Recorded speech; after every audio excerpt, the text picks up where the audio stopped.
Hello and welcome to First Talk, where we simplify your super. Today I'm joined by Daniela, Jason, and I'm Andy. And we're going to be talking about binding nominations. Some of you may be trying to switch off right now, but there's a good reason why you should be watching for the next number of minutes, because it's quite important that you actually do give this some consideration. So Daniela, why is it that people should think about nominating someone?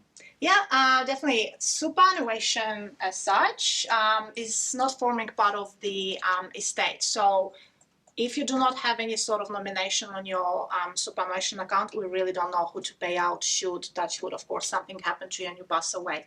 So some sort of nomination, some sort of notification to us as a fund is important to have on your account. All right, so underneath superannuation, you must nominate, or preferably nominate a beneficiary. What kind of nominations can you do, Jason?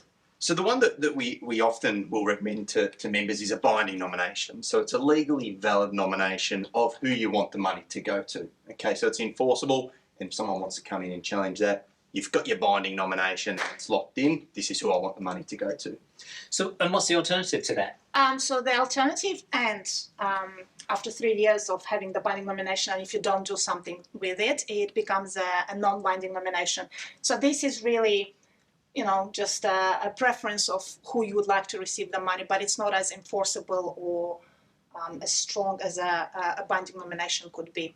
Okay, because the risk is as well, if you don't nominate anyone, then the superannuation fund has to actually research and find out who should be the recipient of your funds in that regards. And that's pretty much along the same lines as a non-binding nomination, as in you may nominate who you prefer. However, you're basically saying, super fund, make sure you're comfortable with that decision, whereas binding saying, this is who we're paying.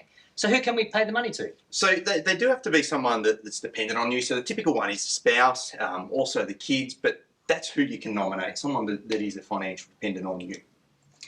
Just a quick question. So if I do not have any family, so I don't have any kids, I don't have a husband, can I leave my money to, I don't know, my brother, my parents? Is that an option? No, so you can't have a binding nomination specifically to them, and you've had issues with that in the past, haven't you?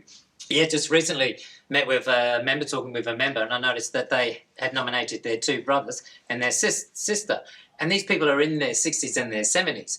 Underneath superannuation law, they are not a dependent. So if I wanted to leave the money to them, what is it that I could do? So you can actually nominate your estate specifically and then have that pass through to those individuals as the will. But last thing you want is to have a nomination to someone who's not applicable, and then it's just not valid. And sorry, when you say estate, what exactly does that mean? So the wills. Okay, the wills. okay. So if I have the will in place, I can let know the superannuation and they'll pay the money according to the will. Yeah, that's All right. Yeah. Okay, good to know. All right, so we can't give an example about who's not a dependent.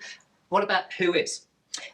So as Jason covered a little bit of that, your spouse, kids, and financial dependable, but there is, you need to prove that financial dependency between yourself and the other person. So they are the instances that qualify as a binding nomination. And on that last point, I mean, again, I had a member whose son, unfortunately, I mean, he's into his 30s, is disabled. So they're financially and independent upon their mother. So consequently, they are a legitimate nomination as a dependent in those regards. So, I mean, Daniela was mentioning before about how a binding nomination lapses after 3 years. What's important? Why is it that it's 3 years, and what are we trying to get the member to do? Well, people's circumstances do change, particularly when you're younger. You may have a partner that you've nominated as a binding nomination. That could evolve. Kids get older. People, unfortunately, do pass away as well. So it is important. It's probably one of those things that if you just leave it, you'd likely forget. So if your circumstances change, it allows there to be a little bit of flexibility in that. All right. And we definitely send, obviously, some sort of notification before it expires to let you know that, get on top of it. Yeah.